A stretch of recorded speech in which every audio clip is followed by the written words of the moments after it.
compete with themselves. They want to be all they can be. Fourth hour psychology at Bixby High School. Today's lesson, how society changes behavior. There's no set formula when we're dealing with life. 16-year-old Ozzie Martindale understands this lesson firsthand. His sophomore year hasn't gone exactly how he'd planned. Let go! A typical September football practice, when all of a sudden... He hit me full speed, helmet to helmet. I remember coughing, and it felt like my head had just exploded. Ozzie had a concussion, his second major concussion in just 3 weeks, his fifth in the past few years. I could tell when I showed up in the locker room that he was kind of having some problems. Sure, he had the typical symptoms, headaches, dizziness, fatigue, but what Ozzie wasn't prepared for was the impact his concussion would have in the classroom. It was extremely frustrating because, I mean, I had never been in that situation in my life before where school was a struggle. He was, for a while, a completely different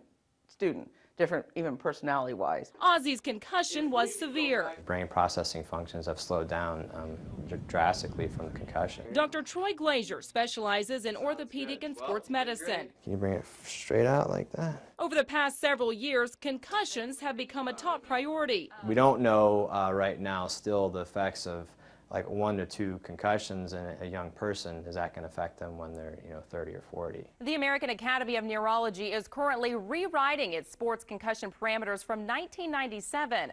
With increasing scientific knowledge on the topic, a 12-member committee hopes to publish new data and recommendations in November. We knew we were in for a kind of a long uphill battle. Ozzie was struggling. Weeks after the concussion, school was still an issue. I couldn't concentrate. I had a lot of anxiety because of all the people around me. It was really bothering me. According to a recent study, boys reported more cognitive symptoms, similar to what Ozzie was experiencing.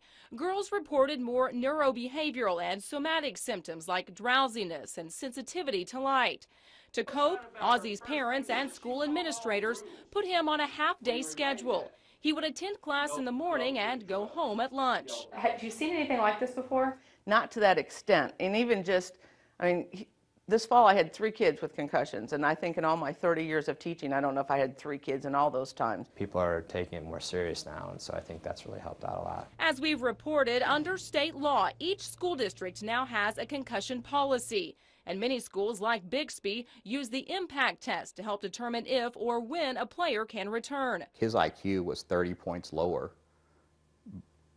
after the injury than before. Today, nearly 5 months after his last concussion, Ozzie is back in school full-time. And if you ask him, he'll tell you he's almost 100%. But it's that almost that keeps him questioning. It can really affect someone's life. I mean, if I choose to go play football again and I get another one, it could be like life-altering. Now, let's draw all this back in. A hard lesson to learn for a 16-year-old wanting to do more. It's a lot harder of a struggle than people think. Dina Silk, 2 News works for you.